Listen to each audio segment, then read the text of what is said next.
Hello and good morning, all. I got a story that if you have happened, you knew it was going to happen, but I guess it's now just coming out about how gun stores are being looted by the rioters. So before I get to that, could you all just help me out a little bit? Hit the subscribe button, the like button, comment down below what you think, and if you really want to, share my videos. Okay, now on to the story. Gun stores, common target for looters, thieves who work amid protesters. For nearly 2 weeks, Melissa Denny, who had been sleeping a mere few hours each night in the parking lot of a small rural Pistol Annie's gun store in Bonnie Lake, Washington, a firearm nestled not far from her side. On May 30th, Denny, 52, along with a dozen other firearm store owners in the area, received a sudden call from the Bureau of Alcohol, Tobacco, Firearms, and Explosives cautioning them to immediately secure their location. A couple days later, as riots broke out across the country, Denny said she received an ominous Facebook message declaring that a gun store in her small community had already been hit. Well, it wasn't true. Denny, who is also president of the nonprofit Washington State Firearm Coalition, interpreted it as a call to action and noted that at least 5 other stores in the greater area have been robbed. Yeah, I would be securing my firearms and shit. That's millions of dollars probably. I've been sleeping out here since we first got a call, and lots of supporters, many combat vets, have driven out here to help me, as they didn't want me here alone. Denny said. Some nights there are 70 of us here. It's been tremendous, but I don't know how long this can go on for. I am trying to figure out how I can sustain this level of security. This store is everything I have, and I have nothing like this. And I have seen nothing like this. She also noted that while they often have drones flying overhead at night, unclear from who, and an occasional car that drives by and harasses, so far Pistol Annie's is one of the lucky ones, as scores of stores across the nation have been looted and decimated in recent weeks. Uh, get the rooftop Koreans with um sniper rifles, and you'll see some nice rifles in my icon.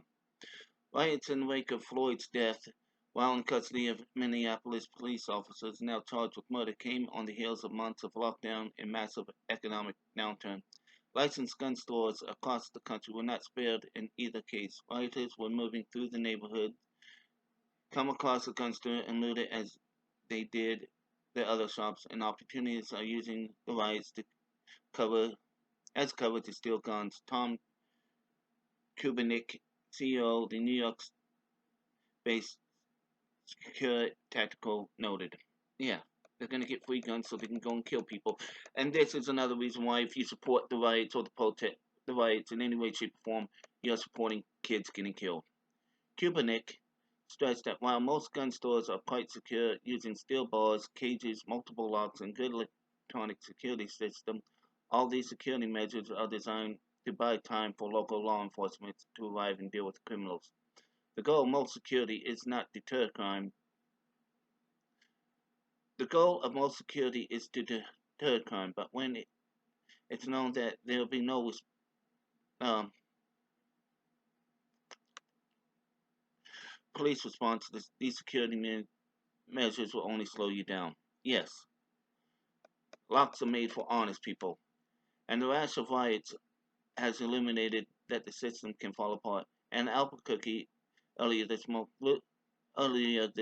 looters broke into JCT Firearms in the early hours of the morning and stole 115 pistols and 35 rifles of various models and calibers, prompting ATF and National Shooting Sports Foundation to offer a 10,000 joint reward for information pertaining to the crime.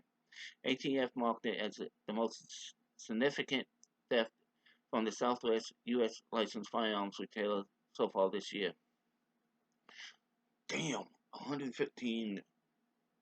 Uh, this is a tremendous amount of firepower in the hands of criminals. Tom Magus, a spokesman for the ATF, said this is a priority for us. And yeah, it's not. This is where all these shootings come from. Not from honest people. It's from thugs, thieves, rioters, looters. In North Carolina, police are probing multiple break-ins, including the June 10th break-in at a Kernsville idle gun rack. As some of you may already know, our shop in Kernersville, North Carolina, off 60th was hit last night.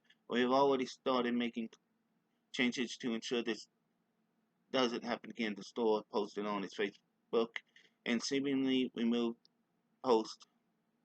Crazy times we are now facing, and this is just another reason why the Second Amendment right is so important. Yes, get guys,